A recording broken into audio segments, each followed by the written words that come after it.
प्रिय छात्रों, आज के क्लास में हम आप लोगों के सामने 65वां रेमन मैग्सेसे अवार्ड की घोषणा अभी हाल फिलहाल में की गई है और उसी 65वें रेमन मैग्सेसे पुरस्कार का जो भी स्टैटिक जीके से रिलेटेड क्वेश्चन आपके परीक्षाओं में पूछता है, उसके साथ साथ जो 2023 का किन किन लोगों को रेमन मैग्सेसे अवार्ड प्रदान किया गया, ये सारे चीज़ों की चर्चा इस क्लास में आप लोगों के सामने प्रोवाइड कराई जाएगी।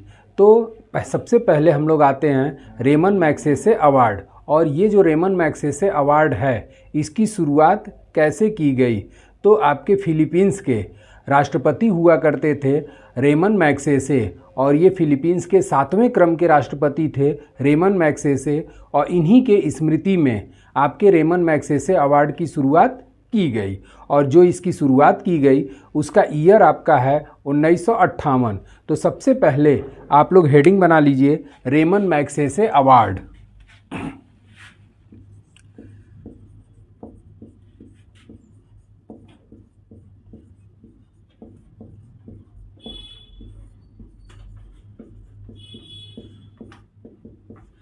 अब इसको सबसे पहले हम लोग इसके स्टैटिक जीके को ऑब्जर्व करेंगे, स्टडी करेंगे। उसके बाद 2023 में किसको किसको रेमन मैग्सेसे अवार्ड प्राप्त हुआ, वो बाद में लास्ट में हम करंट अफेयर्स के रूप में प्रोवाइड कराएंगे।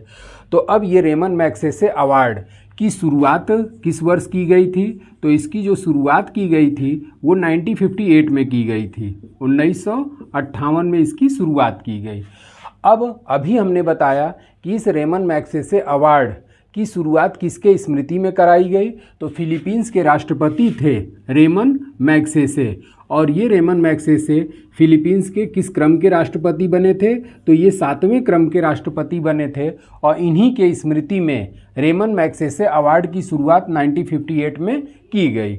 और इस रेमन मैग्सेसे अवार्ड का उपनाम, ये भी आपके परीक्षाओं में क्वेश्चन पूछ चुका है कि रेमन मैग्सेसे अवार्ड को किस नाम से जाना जाता है, या फिर एशिया का नोबल पुरस्कार किसे कहा जाता है? तो रेमन मैग्सेसे अवार्ड जो है इसे एशिया का नोबल पुरस्कार के नाम से जाना जाता है, एशिया का नोबल पुरस्कार। और ये जो एशिया का नोबल पुरस्कार है, इस पुरस्कार की राशि कितनी है? तो इस पुरस्कार में दी जाने वाली राशि आपका 50,000 US डॉलर, 50,000 US डॉलर। तो इस तरीके से प्रत्येक विजेताओं को, रेमन मैग्सेसे के प्रत्येक विजेताओं को 50,000 US डॉलर के रूप में पुरस्कार राशि प्रदान की जाती है। अब इसमें एक क्वेश्चन और भी आपके परीक्षाओं में पूछ चुका है कि प्रथम भारतीय कौन थे जिन्हें रेमन मैग्सेसे पुरस्कार से सम्मानित किया गया था? तो अब इसका अगला पॉइंट हो जाता है प्रथम भारतीय प्राप्तकर्ता, प्रथम भारतीय प्राप्तकर्ता। और प्रथम भारतीय प्राप्तकर्ता में आपका नाम आ जाता है विनोबा भावे, और इसी विनोबा भावे को पहली बार रेमन मैग्सेसे अवार्ड भारतीय के रूप में प्रदान किया गया था। अब ये जो रेमन मैग्सेसे अवार्ड है किस क्षेत्र में प्रदान किया जाता है? तो जब 1958 में इसकी शुरुआत की गई थी तो प्रारंभ में यह 6 क्षेत्रों में प्रदान किया जाता था, जिसमें आपका सरकारी सेवा हो गया, लोक सेवा हो गया, सामुदायिक नेतृत्व हो गया, पत्रकारिता हो गया, शांति एवं अंतर्राष्ट्रीय समझ हो गया, और उसके बाद से उभरता हुआ नेतृत्व। तो प्रारंभ में ये जो रेमन मैग्सेसे अवार्ड था ये 6 क्षेत्रों में प्रदान किया जाता था, जिसमें आपका सरकारी सेवा, लोक सेवा, सामुदायिक नेतृत्व, पत्रकारिता, शांति और अंतर्राष्ट्रीय समझ और उभरता हुआ नेतृत्व। लेकिन कुछ समय के पश्चात ये 6 क्षेत्रों को हटा दिया गया और 2009 से केवल एक क्षेत्र को शामिल किया गया है, और वो शामिल क्षेत्र है उभरता हुआ नेतृत्व। मतलब इंटरनेशनल लेवल पे, वर्ल्ड लेवल पे कोई भी व्यक्ति जो उभरता हुआ नेतृत्व किसी भी क्षेत्र में अगर ऑर्गेनाइज करता है तो उसे रेमन मैग्सेसे अवार्ड से सम्मानित किया जाता है। तो वर्तमान में 2009 से केवल यह एक क्षेत्र को विशेष ध्यान में रख करके प्रदान किया जा रहा है, और वो है आपका उभरता हुआ नेतृत्व। अब हम लोग आते हैं कि 2023 में रेमन मैग्सेसे अवार्ड किसे किसे प्रदान किया गया। तो सबसे बड़ी बात यह है इस रेमन मैग्सेसे 65वें रेमन मैग्सेसे अवार्ड की कि इसमें इस वर्ष 65वें रेमन मैग्सेसे अवार्ड 2023 में एशियाई मूल के ही लोगों को रेमन मैग्सेसे अवार्ड प्रदान किया गया और ये कुल मिलाकर के इस बार 4 लोगों को रेमन मैग्सेसे अवार्ड से सम्मानित किया गया, जो सभी चारों एशियाई मूल के व्यक्ति शामिल हैं। अब इसमें जो पहला नाम आता है तो पहला नाम आपका आ जाता है केरवी रच्छंद। अब यहाँ पर आप हेडिंग बना लेंगे कि 2023 का पुरस्कार प्राप्तकर्ता।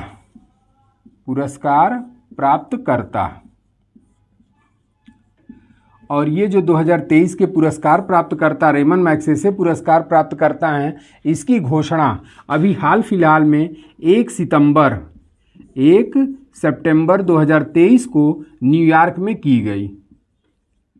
न्यूयॉर्क में अब यहाँ पर पहला व्यक्ति कौन है जिसे रेमन मैग्सेसे अवार्ड प्रदान किया गया? तो पहला प्राप्तकर्ता आपके हैं कोरवी रच्छंद।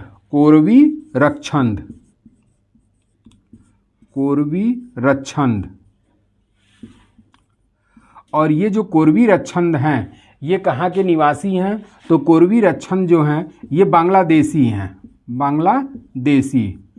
और ये बांग्लादेश के एक व्यक्ति कोरवी रच्छंद हैं जो इनके द्वारा जागो फाउंडेशन नामक एक एनजीओ चलाया जाता है और उसी जागो फाउंडेशन नामक एनजीओ के माध्यम से जो भी बांग्लादेश में ऐसे बच्चे हैं जो शिक्षा से वंचित रह चुके हैं उन्हीं बच्चों को समावेशी शिक्षा प्रदान करने के लिए कोरवी रच्छंद के द्वारा सर्वाधिक योगदान प्रदान किया जाता है।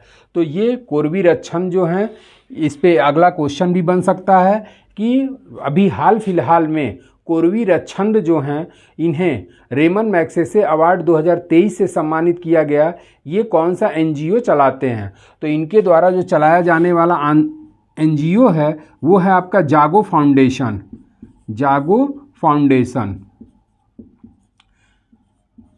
और इन्हीं के द्वारा जागो फाउंडेशन नामक एनजीओ का संचालन किया जाता है और इस फाउंडेशन का मुख्य उद्देश्य है कि बांग्लादेश में ऐसे बच्चे जो शिक्षा से बिल्कुल वंचित रह चुके हैं उन्हीं बच्चों को लेकर के ये एक तरीके से समावेशी शिक्षा उन बच्चों के अंदर प्रदान करते हैं।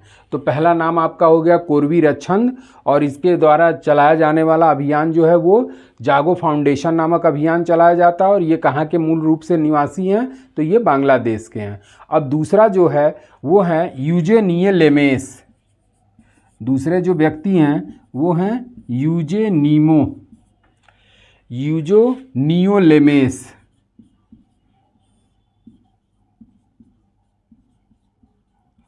और ये जो यूजेनियो लेमेस हैं इनके द्वारा यूजेनियो लेमोस के द्वारा आपका ये एक बहुत बड़े कृषि विशेषज्ञ हैं और इनके द्वारा कृषि को समग्र विकसित करने के लिए इनके द्वारा बहुत सारा योगदान दिया गया है और इन्होंने जैविक खेती को बहुत ज़्यादा बढ़ावा देने पर बल दिया। तो इस तरीके से ये जो यूजेनियो लेमोस जो हैं ये किस देश के हैं? तो एक छोटा सा दक्षिण पूर्व एशियाई देश है, एक छोटा सा दक्षिण पूर्व एशियाई देश है जिसका नाम है तिमोर लेस्ते।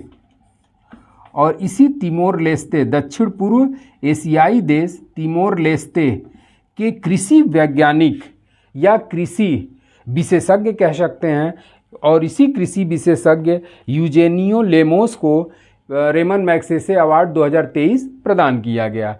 अब आते हैं तीसरा व्यक्ति कौन है जिसे रेमन मैग्सेसे अवार्ड प्रदान किया गया? तो तीसरे आपके हैं मिरियम कोरेनेल फेरर। तीसरा व्यक्ति है मिरियम कोलेरर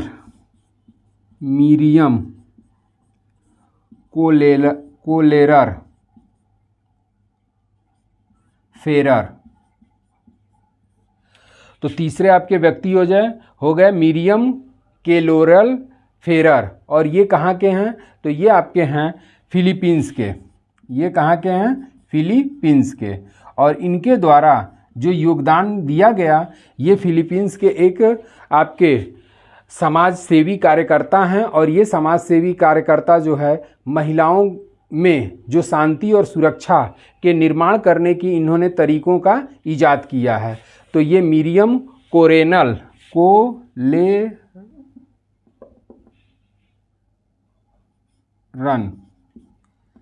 फेरर।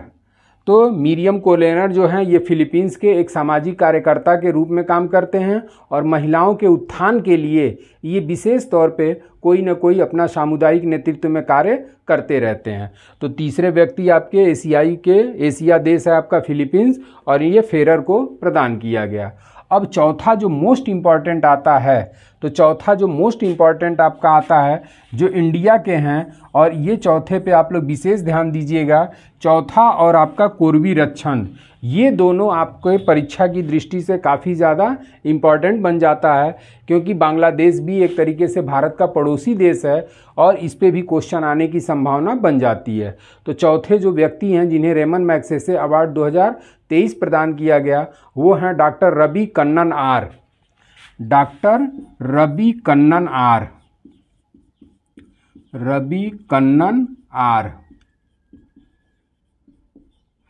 और ये जो डॉक्टर रवि कन्नन आर हैं ये भारतीय मूल के हैं और इनके द्वारा चिकित्सा के क्षेत्र में बहुत ज़्यादा योगदान दिया गया है। मतलब ये मेडिकल से संबंधित व्यक्ति हैं, चूँकि यहाँ डॉक्टर शब्द लगा है तो ये मेडिकल से रिलेटेड व्यक्ति हैं और चिकित्सा के प्रति इनका एक तरीके से अथाह समर्पण पूरे वर्ल्ड लेवल पे दिखाई देता है। और इसी डॉक्टर रवि कन्नन के द्वारा एक तरीके से चिकित्सा के क्षेत्र में यह आविष्कार किया गया, आविष्कार न कह करके इनके द्वारा यह डिसाइड किया गया कि कौन सी दवा किसके लिए प्रदान की जाती है या किस रोग के लिए कौन सी दवा कारगर सिद्ध होगी।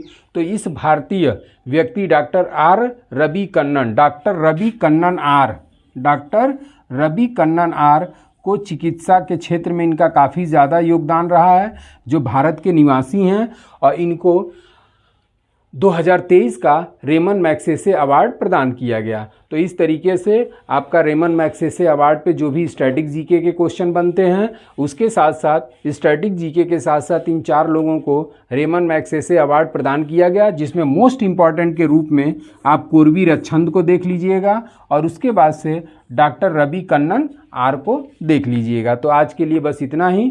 Thank you so much.